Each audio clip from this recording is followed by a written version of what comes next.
What do you call a basement full of liberals? A wine cellar. Let me read you a little bit here from the dictionary. It's a description of the words right and left. Here's right. Morally good, justified, and acceptable. Left.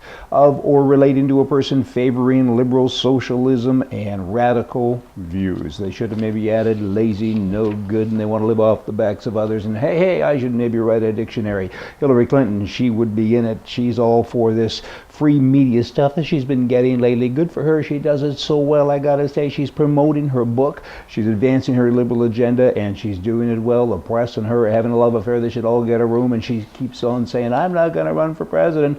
What are y'all doing then? You're doing a pretty good job of not doing some campaigning. Hey, Hillary, when they left the White House, she said that we came out of there broke. We could hardly find money to mortgage our houses with.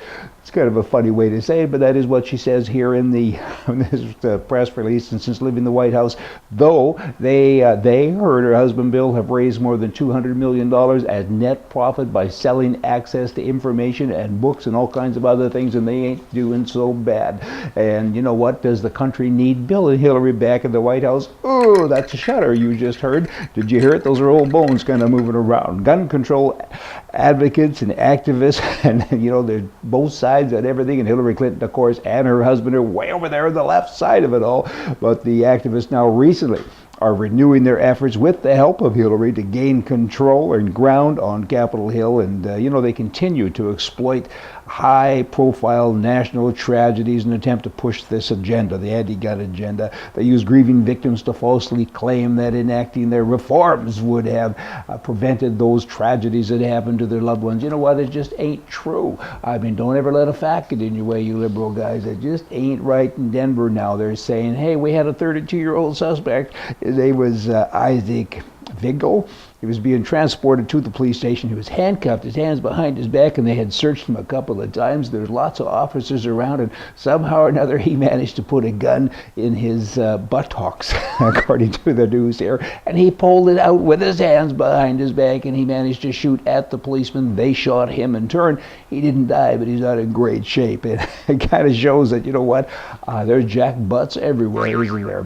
How could you miss a gun when you're searching a guy more than once? A Connecticut high school now has said, we don't like conservatives. What a surprise that is, because most teachers are liberal/commies by definition, and it's strange. But that is the way it is. I mean, that is the new definition. Hey, in any event, this school's its name is Non-WEG, and they have a sonic wall internet filter now that restricts access to anything to do with the right wing.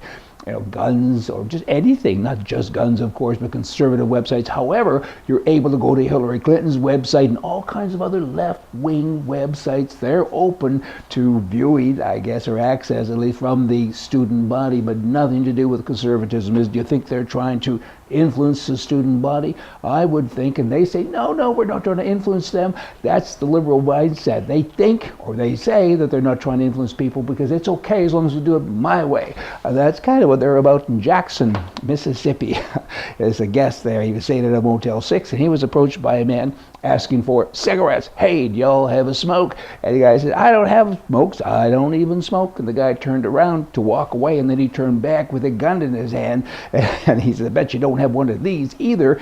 And the man says, I do so. And he pulled his gun out to defend himself, and he shot the guy who had a gun pointed at him and was trying to rob him. I guess the lesson here is you know, smoking is dangerous to your health. Kind of the real lesson is that good guys do good things. In the state of Mississippi, over the course of the last couple of years, there's been a reported 3,000, close to 3,000 incidents of self-defense. That's good guys with guns that have been preventive, and something hasn't happened to them bad because they're good and they have had a gun. Hey, y'all, come back here tomorrow. We're going to have more for you from the right. See ya.